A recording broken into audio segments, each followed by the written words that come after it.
ये खोलें, रस्सी खोलें, ये उठाएं सामान। आपका चूंकि वहां तक है ना, तो ये अभी उठा रहे थे, पर्चा दे रहे थे, तो मैंने इनसे बोला कि वार्निंग दे दो, आज इनको दोबारा नहीं लगाएंगे। तो आप इसको पीछे ले जाएं, ठीक है।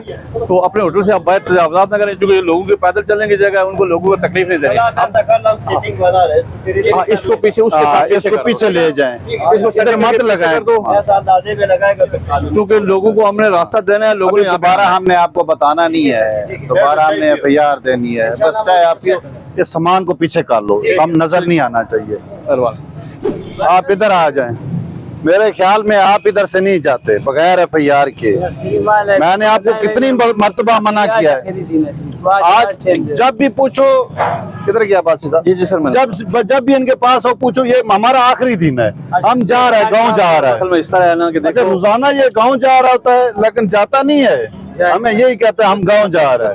अच्छा, इसका इस तरह है, मैं आपको समझाऊं कि जब तक इनके पास सोल पीछे से मतलब एक प्रेशर नहीं था ना, तो ये आपको कुछ नहीं कहते थे। अब देखें आपने कितना से यहाँ पे रेडी लगाया है, अब इनको ऊपर से आर्डर है कि रोड खाली के लिए परेशानी का सबब बनेगा। तो